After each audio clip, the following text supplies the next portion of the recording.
Welcome everybody back into NerdSesh. As always, I'm Carson Breber, and alongside me is Logan Camden. And we just witnessed, Logan, the performance of the playoffs from the reigning MVP who got his trophy tonight, and from the reigning NBA champions, as Nikola Jokic becomes the first player ever in a postseason game to have 40 points, 12 assists, no turnovers on 68% shooting from the field. Does it in an essential win for this Denver team that has crawled back from down 2-0 against a generational defense, to take what feels like a commanding 3-2 lead. Logan, let's just start with this. Where does this Jokic performance rank among like the best individual showings that you've ever seen? I was going to say, this might be the greatest offensive game I ever watched from any player ever. You read out that stat, 40 points, 12 assists. Carson, only one player ever in NBA history has had a 40-point, 13-assist game on 77% true shooting. That's Oscar Robertson. He did that in 1966. Jokic is the only one ever to do it on 0 turnovers. Let's slow down for a second. He had 13 assists with 0 turnovers. That's really hard to do individually. And then he added a cool 40-piece right on top of it. I think it's the greatest offensive performance I've ever seen. Again, we can restate that. Nobody else has ever done this in NBA history. And then when you compound it with the fact that just possession after possession, he is just giving Rudy Gobert the straight business, man. There is no answer to him. He is just going through the man. He's getting whatever he wants. It's insane. I think it's the greatest offensive game I've ever seen from a single performer, Carson. There's some LeBron games that are for sure up there in the finals that we've seen that I think are really close. But the complete control, the factor that takes Jokic over the top and what makes this game special is the defense that he's facing. The fact that he's doing this against the defensive player of the year with that's what I don't want anybody to take away from this game is I don't want to take anything away from this Minnesota defense. To me, it really doesn't say anything about this Minnesota defense. I still think they're the best in the NBA. They've the best I've seen in a long time. This just says to me way more about how dominant Nikola Jokic is. And I don't know why people are acting like they're surprised, Carson, that Jokic is, one, capable of doing this, or two, that he did this tonight. Think about what he did last year en route to the NBA Finals. He dispatched a Gobert very much in this similar way. He dispatched of who I think is the best defensive player on planet Earth in Anthony Davis. He did it against DeAndre Ayton when Ayton matched up pretty physically well with him. And then in the NBA Finals, he dispatched as food. Well, yeah, Ayton matches up physically. Nice food for him. Yeah, everybody's basically food for Jokic. And then in the NBA Finals, he does it again to another one of the best defenders on planet Earth in Bam Adebayo. Earlier this year in these playoffs, he did it to AD again, and then he's still giving it to his little baby, Rudy Gobert, man. I think this is the best offense. When you factor in that the caliber that this defense has been playing at consistently all year long and how many great defenders they have, I think this is the greatest offensive performance I've ever seen. I don't know if I would go that far, but it is on the short list. And it comes from, in my opinion, the best offensive player ever, which I've been saying. And this is just a monumental testament to the greatness of this Nuggets team and of Nikola Jokic, because you were down 2-0 against the best defense we've seen in a long time. And not just that, a defense that is monstrous against anyone, but is specifically constructed to beat you with the size that they are able to have on the floor at all times, with multiple defenders who theoretically can act as your primary post defender. And then Rudy Gobert can be in help as the roamer. And worst comes to worst, if all those dudes are getting torched, well, then you put Rudy Gobert, who's the 4-time defensive player of the year, on Nikola Jokic. Surely he won't just go through you guys like tissue paper. And yet he did. And backs against the wall, the Nuggets have played 3 games of perfect offense, dude. They had an offensive rating over their last 2 of 129 after having their roughest offensive performance we've ever seen in the playoffs in game 2. And tonight, I can only imagine that they maintained or maybe even improved upon that average. I don't have the number in front of me, but this team is just completely different than every other reigning champ that we've seen since the KD Steph Warriors. This has been viewed as an era of parity, potentially. And the Nuggets were in jeopardy of becoming the 5th straight team to lose before reaching the finals as a reigning champ. And guess what? They made damn sure that did not happen. this is a team that truly matters in NBA history. This is not a one-off. This is one of the greatest offenses that we've ever seen, led by one of the greatest players that we've ever seen. And this is the Jokic era, Logan. We've already said this stuff, but he's peaked higher than Steph. He's peaked higher than Kobe. He's peaked much higher than a Kevin Durant. And I believe he has the highest offensive peak that we've ever seen. And this is why. I had people asking for apologies on that take after game 2. Logan, I did not issue apologies. I did not issue corrections because the dude is the best offensive player that we've ever seen. Or if not, I can understand if you prefer several guys, honestly. But the case to me is the fact that nobody has ever been able to automatically generate a 65, 70% shot for themselves, no matter what, or also be the best passer alive simultaneously and do the same for their teammates like Nikola Jokic. It is the fact that he is maybe the strongest dude alive with the best post footwork, with the best use of fakes on the planet, with by far the best paint touch that we have ever seen. And the Timberwolves got a full serving of that in this one, man. Like, this is not about Rudy Gobert. People will try to make this about Rudy Gobert for a couple reasons. People really dislike Rudy Gobert, which I get it, dude. It's frustrating what happens offensively. But you said it. This happened to AD. This happened to Bam. This has happened to everybody who has ever been put in front of Nikola Jokic. But the display that he put on against Rudy was just unreal, like cooking him with the strength, cooking him with the use of fakes. But even when Rudy was disciplined, even when Rudy stuck with him on those fakes, like he hits a tough turnaround, he hits a ridiculous scoop finish against him. And then the third quarter just takes over with 16 points in that period, rejects the screen, drives on Rudy, hits that absurd and one floater, spins off him, gets good deep post position, hits a ridiculous lefty touch finish, spins into the and one over him. Like, that's the thing. It really did not matter what defensive coverage the Timberwolves tried. If it was Rudy on Jokic, if it was Rudy in the roamer role with Kyle Anderson or Naz Reid or Cat on Jokic, he was bullying everybody, sealing off Naz Reid deep and getting easy buckets, spinning off Kyle Anderson, sealing off Ant Edwards on a switch. And then the three to make it a 40-piece with the shot clock winding down is just the coup de grace. It's just the ridiculous bailout Jokic difficult shot making that he hasn't really had going in these playoffs. He's been off from three. And when that is going, there's just a different level of unstoppable. Like, it's the best offensive playoff run that we've seen last year because he was also shooting 45% from deep. And the notion of making Jokic a scorer is just the funniest thing in the world to me, dude, because that's what Micah Nori said after the first quarter of this game, along with saying that they had a Nashville glaze over them, whatever that means. Breaking news, he's the best scorer on the planet. Like, he is the one dude who legitimately can score at will, Logan, because a post touch for him generates 1.25 points per possession if you leave him in single coverage. Like, again, it is the use of fakes. It is the touch. It is the strength. He is going to get a great shot down there no matter what. Nobody else has that level of ease on a one-on-one scoring possession when they are aggressive and dialed in. So that is just the wrong answer. Like, we have said, oh, there's no answer regarding Jokic. But the wrong answer is letting him barbecue you in single coverage, not sending aggressive help. But again, even when he was driving downhill and going at Gobert, he was either still scoring with these ridiculous finishes or he was making these excellent dump off passes to Aaron Gordon. Like, that's the other remarkable part of this game. It is just how he dissected them as a playmaker with genuine several highlight passes. Like, within two possessions, he hits the behind the back kick out to a shooter. Then he hits the full court touchdown pass to Jamal Murray. He is the best full court outlet passer that we have ever seen. I think he's a top 2 passer in NBA history, period. And then later in the second half, he hits the no look behind the back pass to Aaron Gordon in the dunker spot and was just consistently getting him the ball there while taking perfect care of the basketball with 0 turnovers in this game. So he is the best scorer and he is the best passer alive. And you could argue he and LeBron James are the only 2 dudes to ever hold that title. Maybe Oscar Robertson has an argument, but that is a special, special throne. And it makes you completely unstoppable as an offensive player. And I give a lot of props to Minnesota for what they did to Denver earlier in this series, but they figured it out. And Jokic has been perfect ever since. And I want to give him props too for other actions that Denver runs with him. Like, it's so much more inverted pick and roll tonight. And that's something that I think Denver just needs to abuse. Mm-hmm. Like, it is, Minnesota doesn't have an answer for it with whoever they're running off. If it's a ghost screen, if he's getting downhill.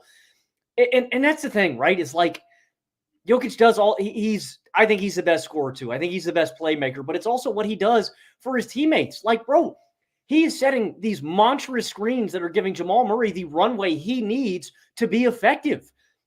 Like the DHOs and the pick and rolls with Jamal. Like, he does so much with the ball in his hands, and he does it without. Carson, you talk about them making him a scorer. I thought we got over that one last year, man, when he served the Suns 55 and 11. 53. Yeah, exactly. Yeah, 53, and then still destroyed them with his playmaking, and they scored like 124 points. But because Book couldn't miss, they were like, we think that was a successful strategy. All right, dude, what's your definition of success?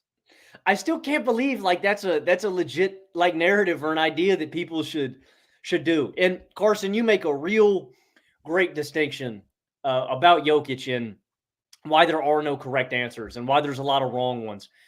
I did jump the gun last episode. I talked about Anthony Edwards and why I thought he could maybe ascend to number 2. And I think we see a key. Are we done with Jokic talk? Can I get some more Jokic talk in there? No, you can. I just want to talk about a clear distinction with Jokic and Anthony Edwards and why he is so head and shoulders above everybody else. The Nuggets defense consistently doubles Ant in this game. And the reason that you can limit him is because he is not going to make you pay with elite playmaking. It is the passing and playmaking edge that makes Jokic, it's that cherry on top that makes him truly unguardable. Because you can throw those doubles at Jokic all night, and he is kicking it to the dude who is wide open. They throw all those doubles at Ant. And this is not a criticism. I thought Ant, to be fair, I thought he dealt with most of the doubles tonight really well. Like, that is a tough task. That is really hard on such a young player. But that's the difference. You can't do that to Jokic. There's no way. They neutralized Ant to an extent tonight. You can't neutralize Jokic because he's going to make you pay with whatever you do. And I think the doubles, it just proves it, man. Like, there's just no answer. That's the biggest edge to me, man, is that when you do that, he's just going to make you pay. And pick your poison, man. Pick your poison. And the only reason that I would say that doubling Jokic hard, at least selectively, is the best answer is because then you're forcing his teammates to make shots. Like, that's what was so great in game 2. They had some awesome individual moments against Jokic. I don't want to take away from that. Like Naz Reid blocking him, then Mike Conley stripping him, Kyle Anderson forcing a turnover with the back tap. Like, they were really good on Jokic. But the single most important thing they did was force the ball out of his hands. And then it doesn't matter if he's making the right read, if he's hitting the cutter, if he's making the skip passes. They just had such an athletic advantage and such a size and length advantage defensively that they ate the other dudes up. And then it's like, you double him every time, you get the ball out of his hands every time. Like, nobody is going to consistently attack a double team as a scorer, but nobody is going to attack them better as a passer than Nikola Jokic. And I just want to revisit the Rudy point and bring some more stats there, because this guy really is an excellent, excellent defensive player. And I know that he got eaten alive, but this is the key. Every single player in the league gets eaten alive by Jokic in single coverage. It's just a question of who is in the spotlight in that moment. Who is the poor bastard who has to guard him over the course of a playoff series? Minnesota has guarded Jokic better than anyone. And a big part of that has been Rudy Gobert's value in the roamer role, what that has done just for Minnesota's entire team defense, because most of these great defensive bigs are not at their best as pure post defenders. And even if they are, like, nobody stops Jokic in single coverage, as we've talked about. And he's just so overwhelmingly strong. The touch is so consistently great. So the best thing you can do is try to find somebody who can guard him relatively well on post-ups, like a Karl-Anthony Towns, and then have your best help defender in that role. That's why I thought all the talk about Rudy has to be willing to take on the Jokic matchup didn't make sense. It's like, no, guys, this is their scheme. It is a scheme that has been more successful against Denver than anybody else. And it is a scheme that allows you to get actually the most value out of Rudy Gobert's all-time defense, what he does at an all-time great level, which is protect the rim. It's not pure post defense. Same goes for Anthony Davis. Anthony Davis is much better as a pure rim protector than a post defender. That's why the Lakers have tried the roamer strategy. It didn't work for them, ultimately because Rui isn't nearly as good of an answer as Cat, and because nothing actually works against Nikola Jokic. But Gobert made some awesome plays and help in this game. Like, there were 2 possessions in the early second half where Jokic drives, he bullies a smaller defender who is on him, but then Gobert, as the roamer, deters away from him, and he makes a really nice pass to Aaron Gordon in the dunker spot, but Rudy just has such ridiculous length that he is able to swallow up Aaron Gordon. And over the last 2 postseasons, here are Jokic's averages by opponent. Against the Lakers over 2 series, that is Anthony Davis, who a lot of people will tell you is the best defensive player alive. If it's not him and it's not Gobert, then I think you have limited options. But he's averaged 28, 15.5, and 11 on 64% true shooting versus the Lakers. What the hell? Against the Suns last year, he averaged 34, 13, and 10.5 on 66% true shooting. They were by far the weakest defense that he's faced because the other dudes are the best defensive bigs on the planet. Bam Adebayo did not have nearly the size necessary to deal with Jokic. So he was the weakest option of all these dudes. Jokic gave the Heat 30, 14, and 7 on 67% true shooting. Unbelievable efficiency. And against the Wolves, Logan, 28, 11, and 9 on 60% true shooting over these two series. Is that still monstrous all-time great production? Of course it is, because this dude could be en route to the best back-to-back offensive postseasons that we've ever seen. That is the pace that he is on right now, legitimately. Like, the production and efficiency is unfathomable. But the only team that has taken a chunk out of his efficiency, the team that has limited him most as a scorer and playmaker, has been the Minnesota Timberwolves. So to make this a Rudy Gobert thing, to me, takes away from the overwhelming greatness of Jokic, and it's ultimately just wrong. I know there are people saying Wemby is a unique counter to Jokic because of his ridiculous, unprecedented length. But what has happened when they've met? We've only seen in the regular season so far, Jokic has given them over 33, 10, and 8 on 66% true shooting. He always finds the counter, right? In one of their meetings, it was, okay, I'm actually going to initiate from the perimeter. I am going to be coming downhill quickly as a cutter and get to my floater game. And I'm just going to put up those shots before you can affect me. And then in the next meeting, it was, all right, you know what? I am a lot stronger than you. I am going to bully you. And then I'm going to create separation with my strength for this incredible touch shot making. Like, there's nobody, guys. They will lie to you. They will tell you that Draymond Green locked him up in the 2022 playoffs. He gave him an efficient 32 a night with no help on his team. Absolutely depressing supporting cast. The answer doesn't exist. If Jokic does get it done, because I think I think it would be, who holds that throne currently? Best offensive postseason in back-to-back years? That's a good question, dude. It's either MJ or LeBron. I think you can look at what MJ did in 91 and 92. And then I think you can look at what LeBron did in 2016 through 2018. And by the way, when we're talking about best offensive performances, both those dudes have several nominations. But the one I think of most recently is LeBron in Game 1, 2018 against the Warriors when he had 50. And then, of course, JR didn't know time and score because he's JR, and perhaps he had a little bit to smoke before the game. But I think those are the two candidates. Magic, I don't think ever had two consecutive postseasons this overwhelmingly dominant. I would say the same for Steph. I'm just thinking about the other dudes on that short list. Larry goes berserk in 84, but like, I'm telling you, dude, right now, I think this is on pace to be number one. It is absolutely ridiculous. I agree. His averages, Logan, his averages 30, 13.5, and 9.5 on 64% true shooting over the last two postseasons. Video game numbers. For real. The one issue I have with the T-Wolves on the inside, man, is the heart factor. I don't mean this like I think this is really poor sportsmanship. Carson, there comes a time in the game where I'm getting my ass busted enough. I'm just hitting him. Dude. Like, and he was still finishing, though. Well, I know, but like, I think Luka Garza's got to take one for the team and just sock his ass and see if he can knock him out of the playoffs, man. Timberwolves don't have an answer. The answer is just knocking Jokic out the game. Like, I don't know. That's the one area with Gobert where I won't take up for him, because I think Gobert is a phenomenal defender. And after the Timberwolves get eliminated in this series, the discourse is going to be all super overrated, this and that. I have a problem with, like, dude, there comes a point where I'm getting cooked enough in this game. I'm serving him a couple bows. I'm making this nasty. I'm making it physical. Like, I'm just trying to muck this thing up. The one thing that with Gobert, he's getting, and he has a decent offensive game in this one. There comes a point to me with this where they're throwing doubles at Ant so frequently.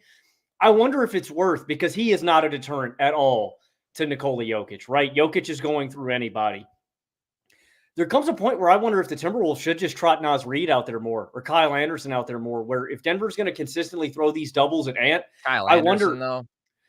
Hear me out. If Jokic is just going to continue to serve you buckets on the offensive end, then why don't we just put my best offensive 5 out there, space it out? When they throw the doubles at Ant, I just have the 5 most offensively inclined players. And obviously, Minnesota's got such a tall task above them. Karl-Anthony Towns dealing with a knee injury. Mike Conley's out of this game. Like, it's an uphill battle from the jump anyway.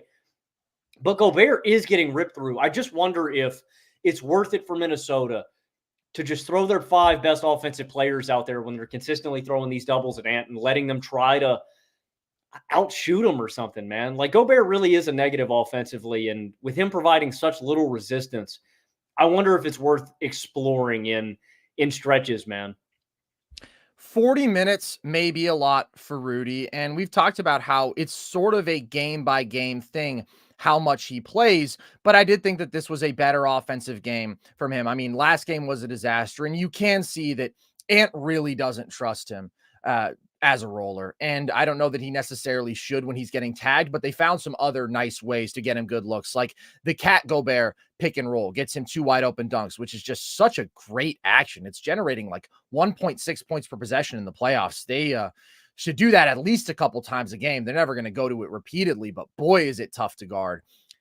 And then when he had clear mismatches, they threw it to him in the post, and no, it wasn't pretty. He committed a clear offensive foul that didn't get called, but he was either scoring or he was drawing fouls. And the reality is, Logan, that he is still your best defensive option. He still keeps you competitive on the glass. Like, dude, he played a really, really good defensive game and help. It's just Jokic. There's nothing you can do with Jokic. So Kyle Anderson, to me, doesn't work because he doesn't solve anything offensively. Now you're losing vertical spacing. You're losing rebounding. Like, yes, he can identify a mismatch. He can make simple passes. Occasionally he hits the slow-mo mid-range pull-up. It's not him, though. It would have to be Nas. And again, the one benefit defensively that the Timberwolves got from having Rudy out in game 2 was that simply by necessity, they were doubling Jokic relentlessly because there was no other option without Rudy in the roamer role. Like, there was nothing they could do. They had to double him like crazy. Now, I think Denver's supporting cast is playing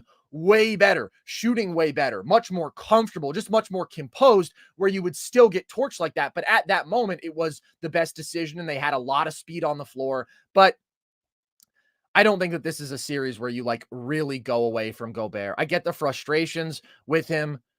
And it's been worse offensively throughout this series. Like, it's been really, really bad. I still don't think it was good, but this was a better performance. I do think, though, Logan, the guy who has to bear the brunt of the blame for this Timberwolves loss is Anthony Edwards, because this was a rough game for Ant. And I want to be clear. I'm not expecting Ant to come out here and drop 35 in this game because of the coverages that he is dealing with. It's incredible, actually, that he has done that, because they were making a real emphasis on the broadcast about sending 2 to the ball consistently, doubling Ant, forcing the ball out of his hands, when that is what the Nuggets have been doing on every pick and roll this series, right? They are always sending 2 to the ball in one way or another, and Ant has held up really well there. He's been patient. At times, he's been able to beat Jokic around the corner and still get a drive. And at times he's just like said, okay, screw it. I'll go to work in isolation and I'll give you buckets like that. Now, I do think that they were more aggressive, doubling him outright when it wasn't even pick and roll, just forcing the ball out of his hands no matter what. And I agree with you. He's not a great playmaker at this stage. But the big thing to me was just he took a lot of tough pull-up jumpers, and that has been something he has been able to rely on throughout this run in a way that you could not have anticipated, and eventually those shots are going to miss. He was just completely off as a jump shooter, even missing wide open catch and shoot looks. And Logan, this game was coming. Like, it was inevitable, right? He shot 44% on pull-up jumpers in the regular season in terms of effective field goal percentage. One of the least efficient volume pull-up shooters in the league. He was at almost 58% effective field goal percentage in the playoffs, 53% from mid-range, 44% from 3. Like, yeah, when the guy is doing that, he's unstoppable, but that's not something that you can reasonably expect every night. And he came down to earth. He's 22 years old. He is not Steph Curry as a pull-up shooter. He is not a great playmaker yet. That's okay. Like, the fact that Ant has really only had one other offensive clunker in this playoff run, and outside of that has been really good to great pretty much every damn night, is so impressive and a testament to how special a player he is. But this is why last show I advised you to take a deep breath and pump the brakes on talking about him being the best player in the world next year. Like, there's still a big old gap there, and it is due to decision making, and it is due to the consistency of the pull-up shooting. What? Best player Between in the him and world. Nikola Jokic, there's a big old gap. Yeah, and that's what I want. I said second. Jokic is No, number you said, one. okay, maybe you meant second, but you I said said best at first. And that's when I said, what? And my eyes popped out of my head. second best, man. And Okay. I still see him climbing into those. I think he's going to be top 5 next year. But the playmaking is where he really needs to improve. It's like if you send Luka doubles like that all night, he's going to pick you apart. He's going to find that guy. And I also want to give an immense amount of credit to this Denver defense and how they recovered and rotated all night long, because Ant did deal with the initial doubles really well. He found the open guy, kicked it there, but Denver on the backside was rotating quick enough where they couldn't punish them for doubling Ant. And the way to beat that is for Ant to make that skip pass. Consistently in this series, he has not been making those passes. And it was a genius game plan from Mike Malone and the Denver Nuggets. And that's what I'm doing next game. Sure, Cat, go crazy. Do your thing. Attack a bunch of mismatches. Like, the reality of the situation is that Minnesota doesn't have enough offensive skill around him to really punish them for doing that. And that's why I wonder if Denver's going to keep doing this. If you give Nas more minutes, if you give Cat more minutes and just let them run and see what, if you can just spray from behind the arc. I don't really think it's going to work. I think Denver's going to mow this thing down, but yeah, it's a clear limitation, man. And damn, man, I feel like I jinxed Ant, dude. I feel bad, man. Like, I feel like I put it out there in the ether, and then, yeah, just good timing, right? Like, that's the next that's the next evolution for Ant, though, and you saw it tonight. Once he grows, because I think it's coming. Like you said, dude, he's 22. He's got a lot of room to grow, man. Mm-hmm. And he's going to get better with dealing with these schemes. He's going to get better at making those skip passes. He's going to get better. But this is the scheme that I think works and makes the Minnesota offense least effective.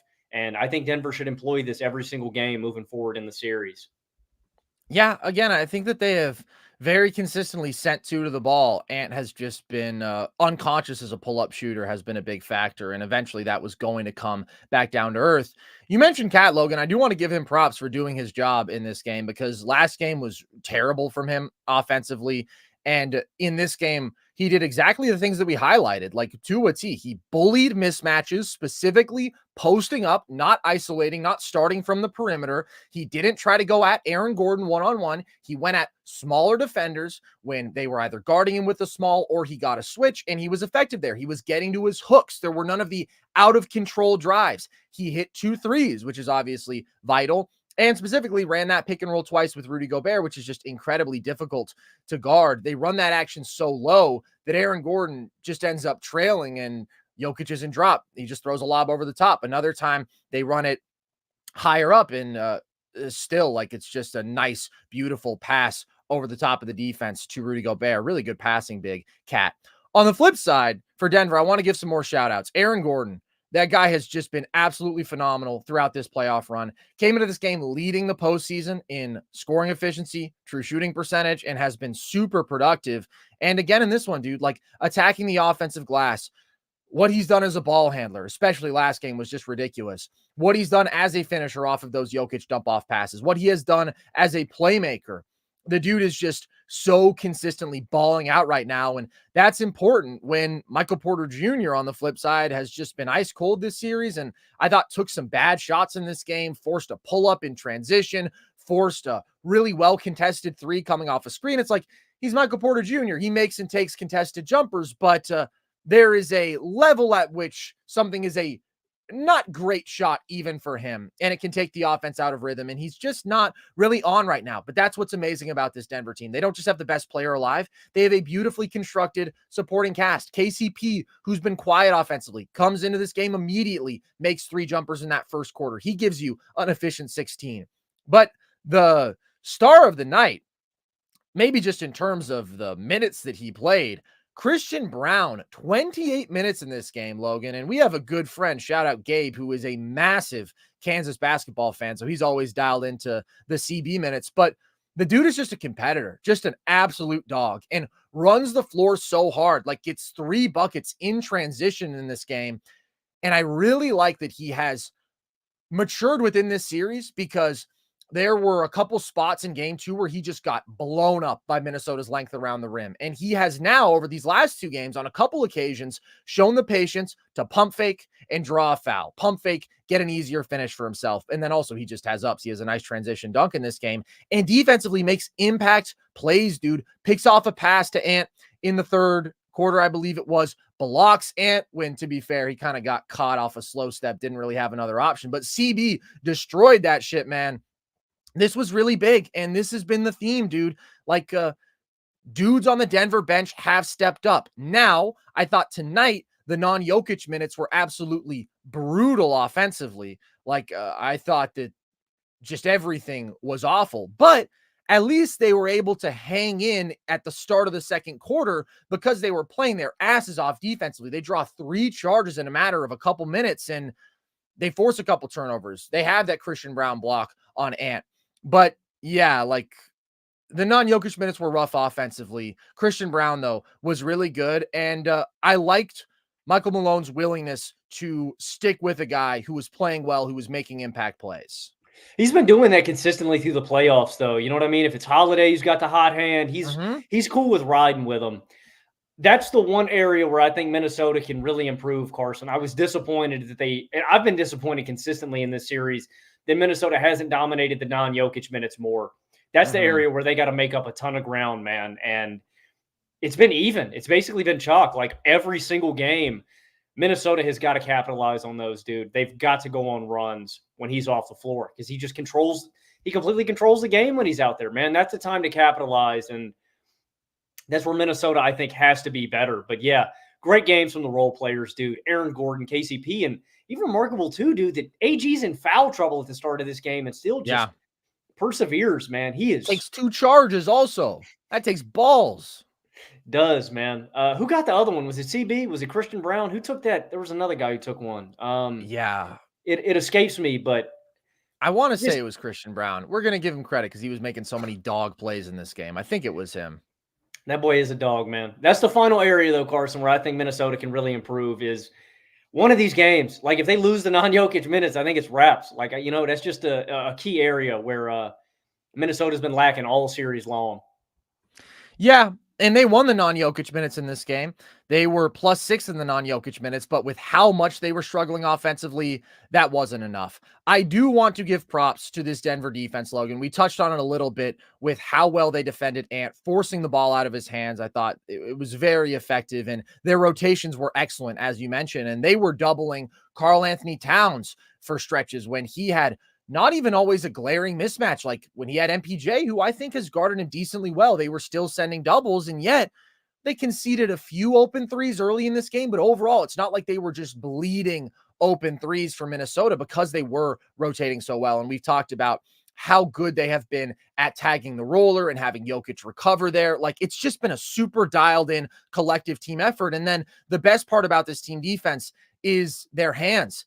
Jokic, dude, 10 stocks over the 2 games before this, 3 stocks in this one, strips Ant cleanly. KCP does the same. MPJ comes over and makes 2 big plays in help.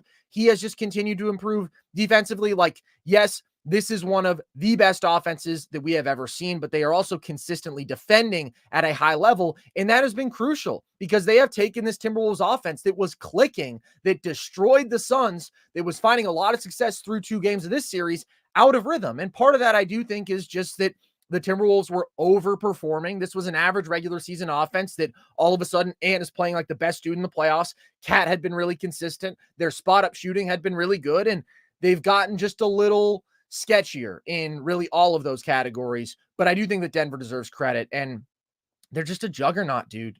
This is a moment for them. This is a massive moment because last year they were just too damn good for everybody. And people rush to say, oh, this team is going to beat them. The Suns are going to beat them because of their overwhelming skill. The Lakers are going to beat them because of whatever. And it never even came close to happening. Like, the Nuggets just absolutely ran through those teams. They were so consistent night after night. This was the spot where they actually looked their worst by far, and they were facing by far their toughest opponent in the last 2 years. And later within that series, Logan, as somebody who has been a huge Denver optimist and who was obviously least confident about them after game 2 of this series, I feel more confident in this team than ever before because of how they've responded and because of the level of basketball that they're playing right now. As do I. I mean, they're still my title favorite, my front runner right now. And the last thing I want to hit on about this team and why they are such a juggernaut is the fact that this team, unlike many other NBA teams, rosters change so frequently in the NBA, right? Migration, stars moving, role players. This team is battle tested and they have played together for so long. Like, you can't just take those rotations and, like, everybody knows how to play their job because they've done it for so long.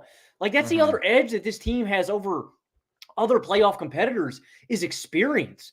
Like, one, again, they're battle tested in these tough, grimy series where they have to battle back. They've done it. They have been through almost every situation in the playoffs. And again, they've just played together so long. Everybody knows how to play their role. They know where this guy is going to be. The chemistry is off the freaking charts with this team, man. And I don't want to take that for granted. Like, there are so many teams that have pieces that move in and out every single year, and the Nuggets have stayed the same. Like, the only piece that they really lost from last year is Bruce Brown, and I don't want to undersell the loss of him because Bruce Brown was vital to their playoff run. But this team's been together for a long time, man, and that's the cherry on top is that when you got all these talented pieces, they also just have more experience than anybody else in the playoff field. Yeah, including Peyton Watson, who checked into this game, and if I'm not mistaken, the only possession he was on the floor was getting dunked on by Rudy Gobert. No. Cat had a little baby hook over him, too. Cat had a little baby hook over him. Oh, yeah, I think you're right. Maybe that was the only bucket. Maybe both times that Rudy dunked on a wing, it was Justin Holiday. Either way, they had that little stretch of the game where they were just bullying the little dudes. It's really, really tough for me to see Minnesota winning this series. We'll see what Mike Conley's status is. I ultimately don't think that his absence really hurt them in this specific game because Cat was able to pick up the slack, because Rudy was better offensively. But I do think he is very valuable as just a second reliable initiator, ball handler, creator. And Nickeil Alexander-Walker also was quite good offensively in this game and made good decisions, knocked down his shots. But Conley is the one dude who you can just entrust and say, all right, this guy's going to shoot 40 to 45% from three. He's going to consistently make great decisions out of pick and roll. He's consistently going to get to his floaters. There's just nobody else on this Minnesota offense who you can trust to do that from the perimeter. And when Ant isn't a superhuman, then you're just really fighting uphill, dude. So special stuff from Denver. Any final thoughts on this series before we take a quick break? Naz Reid.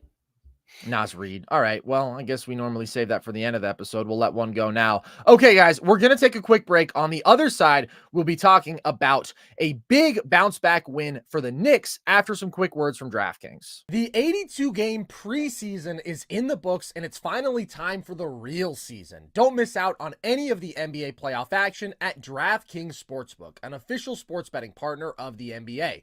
From the play-in tournament through the finals, DraftKings Sportsbook has you covered with same-game parlays, live betting, odds boosts, and so much more. Download the DraftKings Sportsbook app and use code NERDS. New customers bet $5 and get $200 in bonus bets instantly. That's code NERDS only on DraftKings. The crown is yours. For what it's worth, real quick, just to put a bow on some of the stuff with that game, because I saw some of the discussion in the chat, Nikola Jokic is separating himself even further from the rest of the league. I don't think you can make a remotely decent argument for anybody else as the best player alive. The floor is just overwhelming. The ceiling is also really the highest on the planet right now. Like, he's just playing at a different level. He's playing perfect offensive basketball. And whoever gets out of OKC Dallas is screwed. I wouldn't really give them much of a chance against Denver when they are humming like this. All right, let's talk about this Eastern Conference series, Logan. Jalen Brunson puts on a show in his own right, and the Knicks deliver a blowout in response to the blowout they were just dealt by the Indiana Pacers. And I know, Logan, you were feeling some real Knicks pessimism. In fact, I believe you said that they were going to lose the last two games of the series. You said it was Jover. And I know that you love the Knicks, so it hurt you to say that. Does it feel better to be wrong? Yeah, honestly, kind of does. The Dude, spin zone, let's go. Yeah, man, if y'all were here for last episode, I went 0 for 2, man. I was ready to anoint and crown Anthony Edwards, and then I said the Pacers were going to dog the Knicks. It's like we get up a lot of shots. volume Dion shooters, Waiters, man, keep shooting. Just keep shooting. Dude, it's like the Miami Heat, man. I walk into every game and I go, man, the Knicks can't keep doing this, can they? Like, they can't keep getting away with this. It just feels like they're too large of a talent deficit. I thought the team was going to be tired. Again, they're still without Anunoby. They're still without Julius Randle. They're still without Mitchell Robinson. But I feel foolish right now. I counted out the team with the best player on the floor, and I bet on the girl who doesn't play defense. Carson, she doesn't play defense. Like, why did I bet on her, man? Rick Carlisle tried to tell me in the regular season. A classic reference. Bottom line, the Indiana Pacers have no idea how to contain or defend Jalen Brunson. He gives you 44, 4, and 7 on 58% true shooting in this one, 35 field goal attempts. In the playoffs, these numbers are from pregame. These numbers have actually gone up since this game. 33, 4, and 8 on 54% true shooting. Like, the Pacers just don't have an answer. The guy was Aaron Nesmith, and granted, Nesmith does a good job on Brunson, but the Knicks do a much better job in this game of screening him off of Brunson to get him some space, and Brunson ate on it. He capitalized on it, and he just cooked Nembhard. He did a great job at dissecting doubles in this one, man. I thought it was phenomenal. Like, some of the passes he's making, he got one where he kicks it to Josh Hart. He feeds it to Achua for an easy dunk. He's got this beautiful behind-the-back pass to Deuce McBride for an easy three. He's got another one where he gets an easy floater out of it where he splits the double. There's just no answer, man. And when you're going to get a passive game like this from Tyrese Haliburton, it's a Knicks dub all the way, man. That's the other component of this is that, you know, the Pacers don't have Tyrese Haliburton playing like the star he needs to play like. Jalen Brunson is as consistent as they come, man. And I thought he was going to be tired. I thought they kept Nesmith on him. It's not going to matter when Tyrese Haliburton attempts 9 shots in a basketball game. Carson, that stretch in the third quarter, man, the Indiana Pacers go scoreless for 7 minutes. And to me, as a superstar player, and I think this is going to be a part of the growing pains with Tyrese Haliburton because he's selfless to a fault. And it's a double-edged sword because in these type of environments, you just have to feel it as a star player. You have to go, my team is in a drought right now, and we need some rain. And Haliburton just has not felt it in 2 games. Game 1, he attempts 6 field goals. This one, he attempts 9 field goals. And it's like that was a big part of why I was confident on betting Indiana in these 2 games to close it out, the talent deficit. The way that New York looked like they had been beaten down last game. I need star Tyrese Haliburton. Like, he gives me 2 30 pieces in the last 2 games and reverts back to his old tendencies. They're just not going to survive. And I want to give credit to the Knicks defense, too, for playing better on him. They're not going to survive with Haliburton putting up sub-10 field goals in a game. They just need more, man. And then the final component of this to me is that the Pacers were uncharacteristically bad taking care of the basketball in this one. 18 turnovers to New York's just 9. The Pacers have been the best team at protecting the ball. New York capitalizes on that, and then they get absolutely demolished in the effort category. Thank you, Indiana. Let's not play defense. Let's also not crash the glass at all. Let's let Isaiah Hartenstein grab every freaking board. Like, can we end a possession, Indiana? I'm as big a Knicks homer as they come because I like New York, but I was rooting for Indiana in this one, so they didn't make me look like a jackass in the end, but they did, man. They made me look like a big old ass. They get out-rebounded 53-29. Isaiah Hartenstein grabbed 17 total boards, 20 of them on the offensive glass. They out-rebound. That can't be right. He had 17 rebounds, 20 of them offensive. I think he had 12 offensive rebounds. I said 12. I meant to say 12. I can't read, Carson. It is a struggle for me, man. And I know not to point that out because I know that it embarrasses you, and I'm sorry. And I can't read either, by the way. Dude, I'm working on it, man. I'm working on it. Also, are we both wearing brown shirts, or is yours more gray? Mine is definitely gray. Are you colorblind too? I'm staring into a ring light over here. You know, it distorts things. I understand. Yes, in a much realer sense, I am colorblind. Oh, and I believe in equality for all people and love. I love that, man. Me too. New York beats them 26-9 in second chance points. It's like the Pacers weren't going to win this one, man. No effort, no defense. Tyrese Haliburton took the night off, man. And the Knicks do what the Knicks do. Jalen Brunson is a freaking superhero, man. I got to stop counting him out. Like, honestly, Carson, that's where I'm really most disappointed with myself. Is like I looked at all the factors. I'm mad that I counted out Jalen Brunson, man. He's been one of the most consistent players in the playoffs. And I watched one bad game where the Knicks get their teeth kicked down their throat in the first quarter. And I said, whatever, man. Let's discount all that other basketball that we've watched in these playoffs. Give me Indiana. Yeah, the Knicks do what the Knicks do, man. And ironically, Indiana does what they do consistently too. I think there's adjustments that Indiana can make to perform better the rest of this series, but I feel pretty dumb right now for taking the Pacers to close this one out convincingly. Listen, man, it didn't look good for the Knicks after game 4. All I felt was you can't count them out. They have the best player on the floor, potentially by a good amount, depending on how Hallie played. And Hallie had played really well the last 2 games, but also we know that Brunson's been more consistent. And this team just has a special hustle factor. And game 4 was the first time where it has just been like, yeah, they didn't have it at all. Like the Knicks just did not bring it from the opening tip of that game. They couldn't make a shot. Indiana was making everything from beyond the arc. Okay. Of course, that's a concerning performance. And Indiana just has more talent on the basketball court, and they certainly have more depth. So you don't write it off, but it's not the most shocking, whatever it was, damn near 40-point loss, because the Knicks can only give 100% every single night, except for a couple. And they brought it back in this game. It was incredible and just completely dominated the Pacers in the effort categories from the jump. And the other strategy that I thought was very effective in this game was going small. We've talked about whether or not that would be tenable for them because your best 5 in a OG Anunoby-less world is going to include Deuce McBride.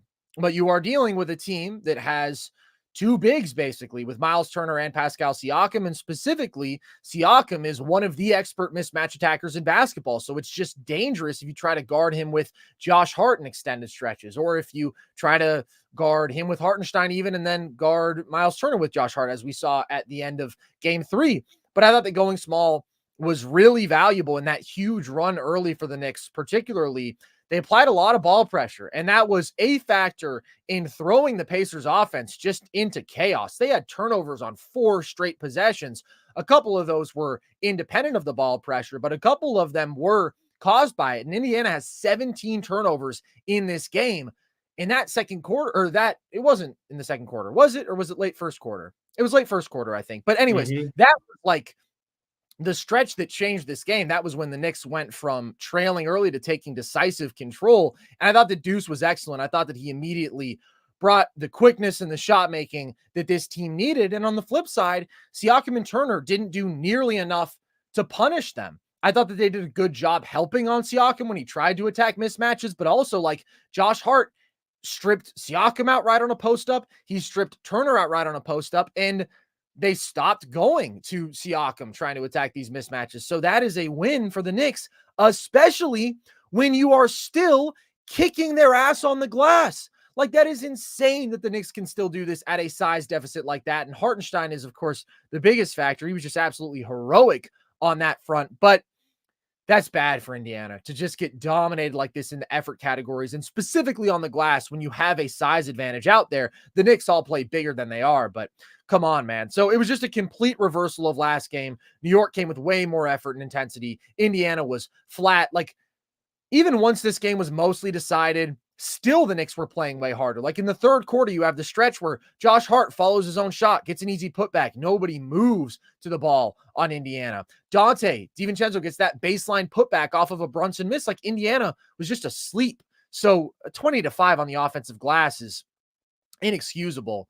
And I do want to give some props to Deuce McBride beyond what we've already talked about. Specifically, I think the guard-on-guard screens with him and Jalen Brunson have been so effective throughout this playoff run. It is just a compromising action for defenses to guard, because specifically if he sets a go screen or he slips the screen very quickly, what a lot of teams are going to do when they are dealing with guard-on-guard screens and a pull-up shooter the caliber of Jalen Brunson is they're hedging right now, or sometimes they're doubling outright.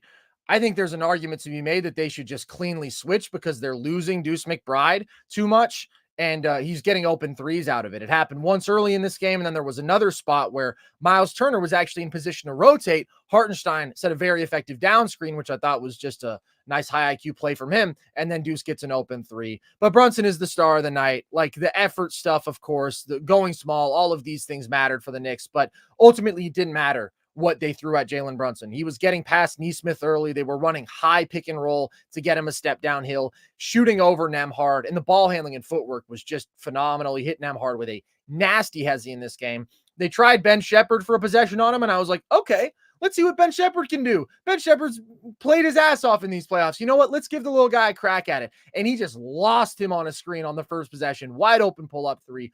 Bullied TJ McConnell on a post-up. Was just giving everybody buckets. And then they started doubling like crazy. And for the most part, he got the ball out to that free throw line area, and the Knicks handled the 4-on-3s decently well. I still think that that is probably a better option, like trying to force the other dudes to beat you, knowing that they're not the most skilled offensive supporting cast, but it's rough, dude. Once you get to that point, like, you know that you're just dealing with a guy who you don't have an answer for. He already has 5 40 pieces in these playoffs, Logan. The only dudes to ever get to 6 in a playoff run: LeBron James, Jerry West, playoff scoring GOAT damn near, Allen Iverson, and Bernard King. And he's still got a few games left, folks. He's still got a few games left. He's got at least 2, and I would guess more than that. And carrying this load night after night after night might be the craziest part. It's just incredible what he is doing. And this is such a significant win for a Knicks team that is down so many key guys that just really got their asses kicked for the first time in these playoffs. They come back, and man, is MSG a home court advantage too, because they play so well there. Yeah, I mean, that place was rocking early, man, and it is a huge advantage. I'm also mad at myself that I didn't factor that in, at the fact that they were going to be in front of New York. It's big. You know, I mentioned that I think that the Pacers can do a few different things better in this next game. I don't know if it's going to make a difference. Like, it's hard, man, when you get dogged like this to bounce back, because New York dogged them tonight. I think one, obviously a clear factor. I think Haliburton's got to take over more. I think he's got to field a game. I think he's got to get to his pull-up threes. Just got to take over more. 2, the other guy I'm pointing the finger at is what you mentioned briefly. Siakam has got to abuse mismatches more. And I want to give a credit to Precious Achiuwa, too, who I've been critical of. Like, I thought in his minutes, he played a really good defensive basketball game. That's what he's out there for. And I thought he did good in the minutes that he was out there. I am matching all of Aaron Nesmith's minutes with Jalen Brunson, and I'm trying to have him on Jalen Brunson for as much of this game as possible. Like, there's nobody that can answer. Carson, you mentioned that Ben Shepherd possession. I was cackling on my couch, dude. Like, Shepherd literally runs straight into the screen. I know. He spins around, and then he goes, oh, man, like, you just got God, dude. Like, you took your eye off of Brunson, and he cooked you. He's like 20 feet away from Jalen Brunson, man. And then I was kind of excited. I was like, all right, man, let's see what Ben Shepherd's got. Let's see. That's what I'm saying. I was like, you know what? Let's see what he's got. He didn't have much. And then that was it. And he's given Nembhard every single bucket he can take. So I think you got to keep Nesmith on for as much as possible. I think these things changed. These are stats from the third quarter when they flashed them up on the screen. Carson, he's 14 of 21 on Nembhard. He's 11 of 28 on Nesmith. And he's 3 of 11 on TJ McConnell. So I think you got to have Nesmith on there as much as possible just because he gives you the best possible look. And then another key is I'm playing TJ McConnell more and I'm playing Andrew Nembhard less. Like, I think Nembhard is okay. He has his moments, but he's a really slight defender. Brunson eats on him. And I think McConnell just brings you a little more, like, he's not going to shut down Jalen Brunson by any means. I think Brunson's going to serve him buckets too. But at least McConnell gives me more offensively. And when Haliburton is having these stretches, I know it's tough having him and McConnell both on, but McConnell has that veteran presence where he feels the game and knows, all right, I got to get downhill here. All right, I got to take a shot here. Like, I got to go create a shot. Like, McConnell, I just think has that feel for the game that I prefer more than a guy like Nembhard, where I think McConnell can generate higher quality looks for himself and his teammates more than Nembhard, and he provides just a little more resistance to Jalen Brunson. So I think if the Pacers do all of that, and maybe you tell me what you think of this. Did they go to that big look more that we saw in the fourth quarter? Like Obi, I don't Obi, know, Siakam, and Turner. God, Obi had a stinky possession in this game where, man, what was he doing? I wrote it down somewhere here in my notes, dude. It's just a stupid turnover. It's one of the worst turnovers. Yeah, he did have I've seen. really dumb turnover. I may have. Well, there was also here. one in the bad stretch where he was cutting, and I think whoever was handling the ball was throwing it to the corner, and that was when the Pacers had the 4 straight turnovers. Yeah, he had a really ugly one in this one that made me go, oh, man, what an Obi moment. But I wonder if they should go to that look more just because they were getting demolished on the glass so badly. It's not pretty, but I wonder if that's something they should explore. It's tough, man. Indiana doesn't play defense. They don't rebound well, and they're going up against a team that is just all grit, all energy, all intensity. And that was the difference in this one. Like I said, man, I think Indiana can make all those adjustments and they can play a tighter game. The big key is Hallie and Siakam on offense to me, and how much they can really take advantage of New York being depleted and going small. Yeah. And that's the thing, dude. Like, it's the Pacers offense that lets them down in this game. And it's not a product of like, oh man, shooting variance. We just couldn't in our threes. They shot well from beyond the arc. I do think Hallie bears responsibility here. Absolutely. And it's not just about the shot attempts, because there's a lot of ways that he can impact the game without taking 15 plus shots. I like it when he's more aggressive as a scorer, because I think he's a really good scorer and he's best served by weaponizing that. But we also know that defenses treat him as a really good scorer no matter what. And he's such a brilliant passer and he gets the ball moving, and there is so much shooting here. And the guys around him are going to move the ball as well, that he often creates advantages that don't show up with shot attempts, don't even necessarily show up with assists. Often they do, but sometimes it's the hockey assist. This game, though, he just like wasn't even really involved. Like, this isn't the measure by which we can determine, okay, how involved was Hallie in this game? But I was just curious about it. He only ran 12 pick and rolls in this game. Last series against the Bucks, he averaged like 22.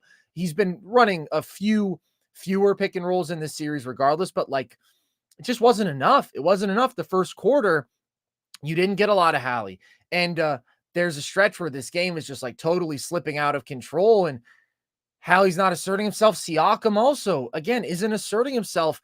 Late in this game, he picks up a few buckets, but he really struggled for most of it. And also, the rim protection from New York was just really nice. I mean, they blew up a lot of his attempts around the rim. And that's where Isaiah Hartenstein just deserves even more props, dude. I thought that he was so excellent tonight. I was going to say, even the little guys, man. Dante DiVincenzo skied up for one on Miles Turner. Bro. I didn't know a white boy could jump like that, man. And then you got he's the one, bro. He and Pat Connaughton. They're the two. The 40-inch verts. Dude, shout out Brent Berry, too. I know Brent Berry had some bounce. Josh Hart, dude, has a trailing block, has some other big moments. Like, it's ridiculous. Like, yeah, shout out Hartenstein, shout out Achua, too. But, like, I don't know, dude. My eyes also popped out of my head when DiVincenzo. It's just such a collective effort. I think everybody deserves some credit for what they did on the inside tonight. Absolutely, dude. It's one of my favorite things about the Knicks. There are no one-dimensional role players on this team. Like, everybody is going to bring you multifaceted value. Dante, yeah, he's an insane volume three-point shooter. He's also a great cutter and a great vertical athlete. He also makes big plays as an off-ball defender, as you mentioned. Like, that's where he has his value, making some of those high-impact home run plays defensively with his instincts. Same goes for Josh Hart. He is a good gambler defensively, but then ridiculous rebounder who's also great pushing in transition, who makes reads when Brunson is trapped and is a good playmaker, who's shooting the lights out right now. And then Hartenstein just does everything you want from a complimentary big. I was thinking about this earlier, Logan. I'm interested in your thoughts. With OG out, who do you consider the Knicks' second best healthy player? I voted on your poll, and it made me think, man, because I voted for Josh Hart, but it made me think. Like, it made me rethink everything, because Hartenstein isn't everything.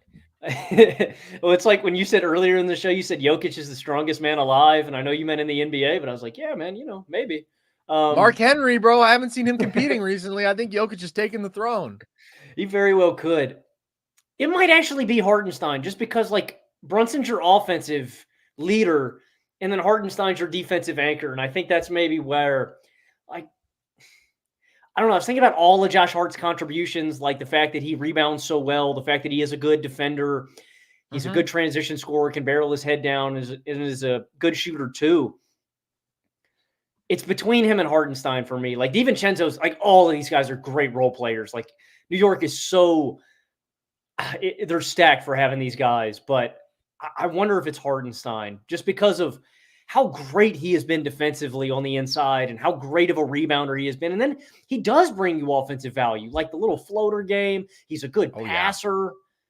Oh, I might have very got good I might offensive player. I might have gotten that one wrong, man. I think I'm leaning Hardenstein.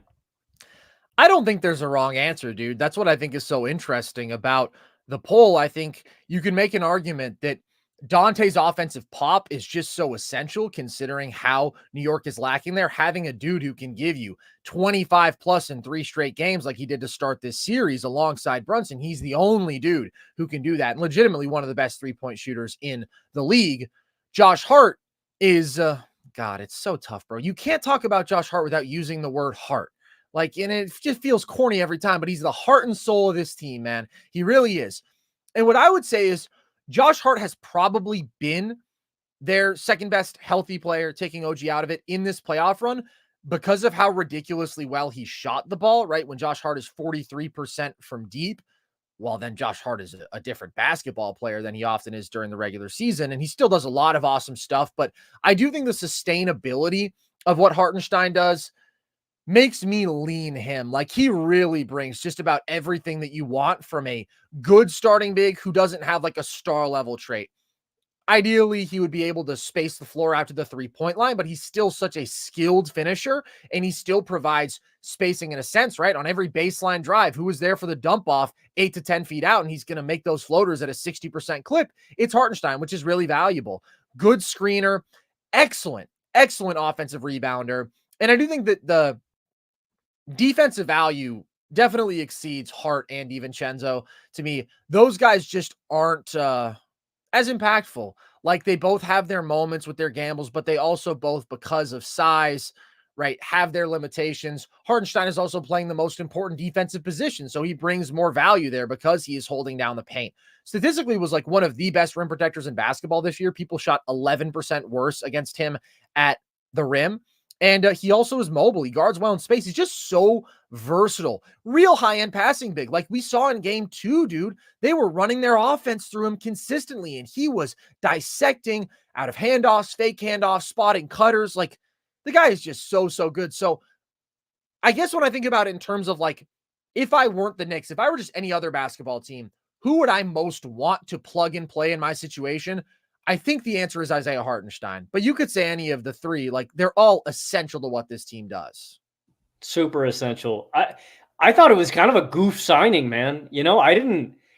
Bro was a Hartenstein hater. Yeah, I mean, I had seen a lot of. I've known Hartenstein since he was in the G League. I think he was on the Canton Charge or like somebody like that. So I used to watch MVP. G League MVP, or maybe He he was was on. right. Might have been on the Viper. I think he was. He might have been on the Vipers too. I'm trying to remember exactly who, but Hartenstein, I remember watching highlights of him, and I'd be like, you know, they're all hyping him up, and I'm like, oh man, this is just Luke Cornett. You know, this guy couldn't actually Another get. man proving you wrong. Very true. Maybe I just need to stop hating as much. Maybe I need to stop hating on the big white G League bigs. Actually, it wasn't Cornett because I knew a Cornett and I thought he was a bum too, but it was Jay Huff. That's who Hartenstein reminded me of. I thought of Jay Huff, and I was like, dude, none of these guys are all the same archetype. They're long, they're tall. They can dominate the G League because they're huge, and there's Jay only Huff's a 6'10" Virginia guys. boy, though. And he unfortunately sucks. Not good. He's unplayable in the league. But yeah, no, Hartenstein has completely proven me wrong. I thought it was kind of a goof signing at the time. They are, man. It's all hands on deck every single game. And they said it on the broadcast, but I completely agree. Like, this is the most Tom Thibodeau team of all time. He finally assembled the dream Tibbs team, a bunch of guys who just give 100% every single night. And it is, it's worked, man. So what does Indiana have to do to try to pull out these last 2 games? Got to get more intensity, effort, energy, engagement from everybody up and down the roster. Like Carlisle's been, he has been harping on that all season long. Like, I need a much better effort game from everybody up and down the roster. I need Tyrese Haliburton to shoot the ball more. The guy I've probably been most disappointed with has been Siakam, though, dude. I think Siakam has a real opportunity and has had a real opportunity to just attack a ton of mismatches physically in this series and has not capitalized nearly enough on them. And then, yeah, like I said, man, I'm matching Nesmith's minutes. He is locked on Brunson, and I am playing TJ McConnell more. I don't think there's anybody on New York that can really hold TJ, and I think he's a really valuable piece to just have on the floor. Those are all the keys And that is a recipe that, and also, man, I think you just got to hope that Jalen Brunson is a little off on his tough shot making, because if he's on, I don't know if the Pacers can beat the Knicks straight up. So I think you have to start with Nesmith on Brunson as much as possible. You start in single coverage. We've seen Nesmith guard him well with physicality, with ball pressure, with his length. And I agree. Like, you hope, first of all, that was the thing about tonight. Brunson got the best shots that he has. Like, he got a legitimately high shot quality, whereas sometimes it's just been, oh my God, like, look at that incredible mid-range pull-up he just hit, that ridiculous turnaround. Here, like, he was getting some nice open floaters. He was getting legitimately good looks. But if he's just giving you buckets on buckets again, man, then I think you have to throw in a heavy doses of doubles. Like, I would just rather have somebody else beat me, because that's the thing. Brunson just keeps coming, right? Like, he's never going to tire giving you buckets in single coverage. He's given you 40, or not you, but he's given somebody 40 5 times in the playoffs already. Like, the load that he can carry is just remarkable. And so I would rather force some of these questionable shooters that New York has to beat me. Of course, energy is just non-negotiable. You can't come out like you did tonight. They have to be way, way better there. And their 2 stars have to carry the load, dude. And part of that is legitimately just like assertiveness, right? I need Hallie dictating just about every possession offensively. And I need Pascal Siakam attacking mismatches and scoring, because when he has attacked mismatches, he just hasn't been super effective there. And also, he needs to be ready to play make when he's seeing help, because that's the other thing. I thought that he forced a couple of looks in congested paints, and then that's where he's missing, and you're losing an opportunity to go at a smaller defender or create an advantage for a teammate. Those two just have to be the best versions of themselves. Aaron Nesmith has done a lot of good defensively. He needs to be better offensively. And then it's like you have the better basketball team. Shout out Miles Turner for having another good offensive game. He hit the 3 straight trailers. And it was like, whoa, we might actually have a game here for a second. And then it was a game no longer. But the Pacers should kick themselves, dude, right in the balls if they don't win this series, because, like, you had your chance, dude. OG Anunoby isn't playing. OG Anunoby is outstanding. He's the second best player on this Knicks team. He's consistent offensively. He shoots the ball well. He can bully you as a driver. He defends Siakam as well as anybody really on the planet could. He brings them more size on the glass. And finally, he's just one more body. Like, he is one more body the Knicks shouldn't be able to afford to lose, especially when you are playing at this crazy pace, and you let them bring the fight to you in game 5. Dude, they let him get Alec Burke minutes, man. What are we doing? Bro, Alec Burke minutes. They haven't been so bad, dude. Alec Burks has been getting buckets out there. Now, the second he stops making his shots, you have to pull him because he's not doing anything else positively out there. But it is valuable when, like, there's just not that much offensive pop on this Knicks team. And that was another huge thing that Deuce provided in this game, the shot making, the offense. I'm not a big Alec Burks guy. He's actually my brother's favorite player, weirdly enough. My brother loves Alec Burks. But when he's hot, I don't have a problem with playing him. But again, when he's cold, I would have a very short leash with Alec Burks. No, Alec Burks is giving them good minutes in this series. That's what I'm saying, man. Like, dude, they're down to. He was getting DNPs. They're down to Alec Burks, man. Like, come on. It's. Yeah, I mean, this is an opportunity you just have to capitalize on if you're Indiana, and they haven't. They haven't, dude. And I'm not confident in them going into Madison Square Garden and winning a game. Because I think Brunson, I just have more faith in delivering. And I have more faith in New York bringing that effort no matter what. It shouldn't matter in a game 7, but my God, they just have an extra level that they can get to that nobody else can. So you just think about how the Red Sea has parted for Indiana, dude. You get the Bucks without Giannis and even without Dame for 2 games. You get the Knicks, not just without Brunson, not just without Mitchell Robinson, but now without OG Anunoby for most of the series. If you let that slip away, that is a big old disappointment. All right. Any final words before we get out of here, Logan? Naz Reid, Logan. His season is very much on the line right now. And to all the Timberwolves fans, because I know that we have a lot of Timberwolves fans, and we have some Timberwolves fans in our life. Shout out Michael Donahue. Donnie, poor bastard, sent me a very, very sad text today. You guys have Anthony Edwards. That's the good news. And this has been a great season. Obviously, it will hurt if you don't finish the job after going up 2-0 on Denver. You were in a better position than anybody else has been in, but Denver's also just special, dude. And that's what they have shown in this series. Just a team with the heart of a champion and also the talent of a champion. And that's tough to beat when they're dialed in. So we will be back after game 6 of that series. We will also be back after tomorrow night's action. If you want more NerdSesh content, we did a mailbag episode earlier today talking a little bit about Nikola Jokic, hitting on some other stuff, some of our favorite players and storylines of the playoffs, some offseason plans for specific teams. So you can check all that out if you want to just broaden the scope on some of this stuff. You can also listen to the show across audio platforms on our YouTube page. We also have our video breakdowns, our in-depth video essays. I did one on Jokic and the Nuggets offensive performance last game. Maybe I'll have to do another one this game if that's what you guys want, because this one was better. This one was somehow even a decent bit better. And if you want more of our content, you can also follow us across social, TikTok and Instagram at NerdSesh, Twitter at Nerd_sesh.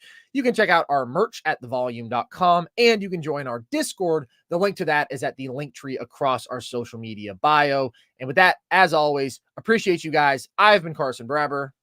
I have been Logan Camden. And this was NerdSesh.